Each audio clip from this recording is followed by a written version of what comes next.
बिहार की राजनीति में इन दिनों बड़ा उलटफेर देखने को मिल रहा है, क्योंकि तेजस्वी प्रसाद यादव के साथ इंडिया गठबंधन ने 7 उम्मीदवार ऐसे उतारे हैं जो कुशवाहा जाति से आते हैं। और लवकुश समीकरण कहा जाता है कि पूरी तरह से एनडीए गठबंधन यानी कि नीतीश कुमार के पाले में है और लवकुश समीकरण को तोड़ने की कोशिश की जा रही है। वहीं काराकाट लोकसभा से राजा राम सिंह को प्रत्याशी बनाया गया है। यहाँ से उपेंद्र कुशवाहा जो कि एनडीए से प्रत्याशी हैं, भारतीय जनता पार्टी ने एक भी कुशवाहा जाति को प्रत्याशी नहीं बनाया लोकसभा क्षेत्र से। हमारे साथ में काराकाट के प्रत्याशी राजा राम सिंह हैं। सर, जिस एक्सपेरिमेंट करने की कोशिश की गई है पूरे देश बिहार भर में, खास करके लवकुश समीकरण की बात की जाए तो लवकुश समीकरण पर ज़्यादा ध्यान दे रहे हैं इंडिया गठबंधन, तो क्या वो वोट ट्रांसफर हो पाएगा? हम थोड़ा सा इसको दूसरे ढंग से देखते हैं। किसान आंदोलन के भीतर जो देश में ऐतिहासिक किसान आंदोलन देश की खेती को बचाने के लिए, देश के खेती को लाभकारी बनाने के लिए जो छिड़ा दिल्ली के बॉर्डर पर, उसमें लाल झंडों की, हरे झंडों की, पीले झंडों की और नीले झंडों की एकता बनी। और वो इतनी मजबूत एकता थी कि उसने मोदी को पीछे हटने के लिए मजबूर कर दिया। पार्लियामेंट से पारित कानूनों को उनको पीछे वापस लेने के लिए मजबूर होना पड़ा। और फिर वही एकता बिहार में दिख रही है, लाल और हरे झंडों की, तिरंगे और पीले और नीले झंडों की एकता दिख रही है। इसलिए मुझे पूरा विश्वास है कि यह एकता बिहार में और देश में फिर से रंग लाएगी। एनडीए मात खाएगा और इंडिया गठबंधन भारी मतों से जीतेगा। सर, उनके पास मुद्दा है, राम मंदिर का मुद्दा है, राष्ट्रवाद का मुद्दा है। सर, आपके पास क्या है? संविधान को ख़त्म करने की वे जो कोशिश कर रहे हैं, तो संविधान हिंदुस्तान को एक रखने का मंत्र था, सूत्र था, अभी भी है सर संविधान। और वो है आज भी। लेकिन उसको समाप्त अगर करना चाहते हैं तो देश बिखर जाएगा। तो कैसा राष्ट्रवाद, किसका राष्ट्रवाद? ये नकली नारा है मोदी जी का। वे राष्ट्रवादी नहीं हैं, वे स्वार्थी हैं, वे कॉरपोरेट परस्त हैं। उनका कोई राष्ट्र से लेना देना नहीं है। उनके रास्ते पर अगर हिंदुस्तान चला तो हिंदुस्तान बिखर जाएगा, टुकड़े टुकड़े में टूट जाएगा। इसलिए डॉक्टर भीमराव अंबेडकर के नेतृत्व में जो संविधान बना, उसने सूत्र दिया कि भारत एक कैसे रहेगा, और उसी संविधान को ये ख़त्म करना चाहते हैं। आपके विपक्ष में यहाँ पर आपसे जो टकरा रहे हैं उपेंद्र कुशवाहा हैं, कुर्मी कुशवाहा का, लवकुश समीकरण का उनके पास वोट है, दलित समाज का वोट आपके पास है नहीं, क्योंकि चिराग पासवान, जीतन राम मांझी उनके साथ हैं। तो आप किस वोट के आधार पर काराकाट लोकसभा में दावा ठोक रहे हैं? सर, वो आप खुद घूम लीजिए तो आपको पता चल जाएगा। वो समीकरण की बात नहीं, आप 2-4 गांव में भी घूम लीजिए काराकाट में, तो क्या हवा यहाँ चल रही है वो आपको समझ में आ जाएगा।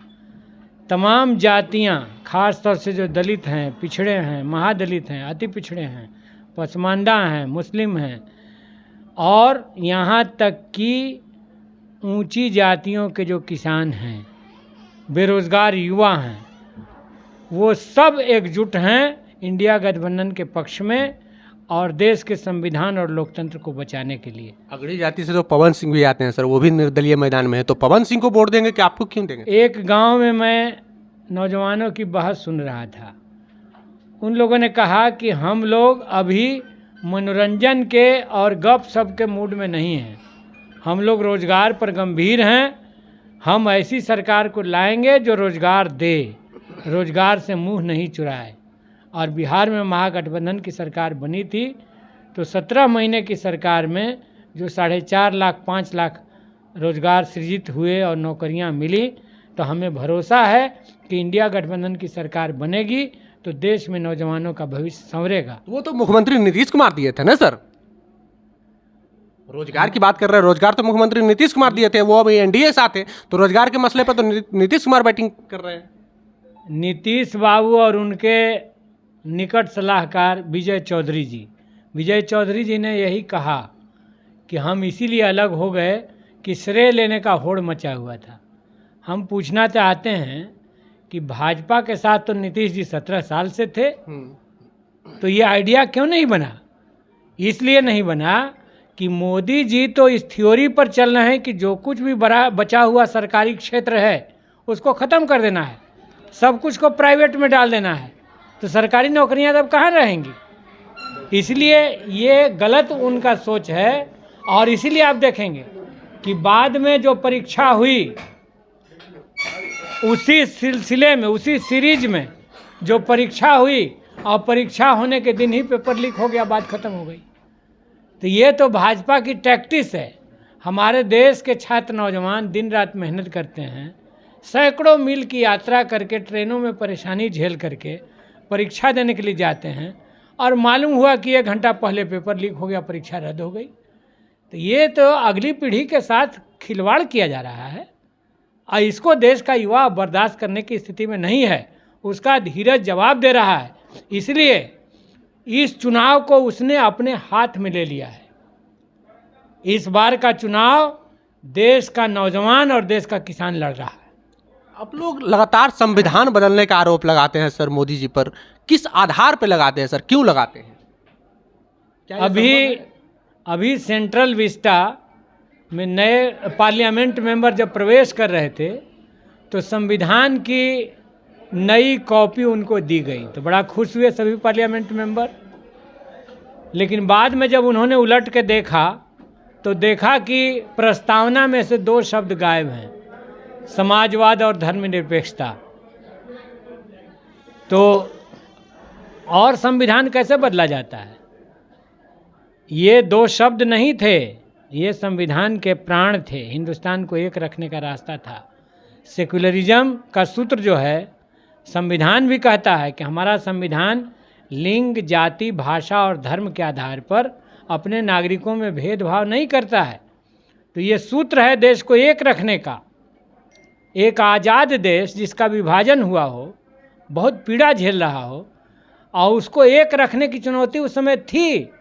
इसलिए आज़ादी के सभी नेताओं ने एक रास्ता बनाया और देश को वहीं खड़ा नहीं रहना था, उसे आगे जाना था। उसने लक्ष्य तय किया समाजवाद का कि हमें समतामूलक समाज की तरफ बढ़ना है, समाजवाद की तरफ बढ़ना है, यहीं खड़े नहीं रहना है। असमानता है, जातीय और वर्गीय विषमताएं हैं, लेकिन इन विषमताओं को दूर करना है और जाना है वहाँ समाजवाद तक। ये लक्ष्य तय किया। ये समाजवाद, ये शब्द जो है हमारे संविधान में डाले गए, उसकी आत्मा है ये। इसलिए जो लोग इसको हटाने की बात करते हैं वो असल इस देश को तोड़ देने की बात करते हैं, इस देश को यथास्थिति स्थिति में रखने की बात करते हैं, वो पीछे ले जाने की बात करते हैं। पर इंडिया गठबंधन पर एक आरोप लग रहा है सर कि ये परिवार को ही आगे बढ़ाना चाहते हैं, देश को नहीं। क्योंकि राहुल गांधी गांधी परिवार से आते हैं, तेजस्वी यादव लालू परिवार के से आते हैं, तो परिवारवाद को ज़्यादा प्राथमिकता दे रही है इंडिया गठबंधन। आज़ादी मिली तो साथ ही साथ ये भी कहा गया कि अब किसी की ज़मींदारी नहीं रहेगी।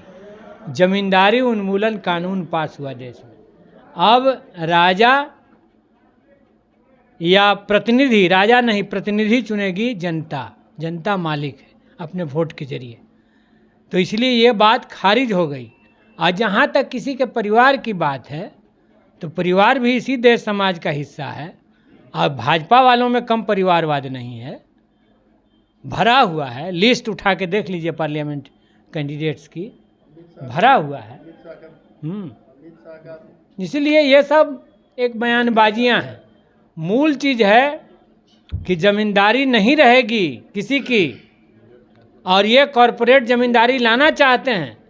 ये फिर से संविधान को ख़त्म करके देश में राजशाही लाना चाहते हैं, सामंतशाही लाना चाहते हैं, जो देश को मंजूर नहीं है। अच्छा, दलित वोट कैसे मिलेगा सर? चिराग पासवान और जीतनराम मांझी दोनों उधर हैं और 2 बड़े चेहरे हैं सर। हमने भी दलित बस्तियों में दौरा किया है और वहाँ तो संविधान और अंबेडकर की गूंज है। संविधान की जय, बाबा साहब की जय, ये नारा लग रहा है। वो कह रहे हैं तो कि संविधान है। प्रधानमंत्री भी तो कहते हैं सर संविधान की जय, बाबा साहब की जय, जय भीम कहते हैं। वो ये कह रहे हैं कि संविधान है तभी चिराग हैं, वोट देने का अधिकार जब है तभी चिराग हैं। इसलिए अगर संविधान खत्म होगा तो चिराग भी नहीं रहेंगे। आज पासवान समाज की जो इतनी विशाल संख्या है उसने इस बात को बहुत अच्छी तरह से समझ लिया है। और दूसरी बात और जो समझा है वो मैं आपको बताता हूँ। भाजपा ने अपने साथ रहने वालों को निगलना शुरू किया। कैसे सर?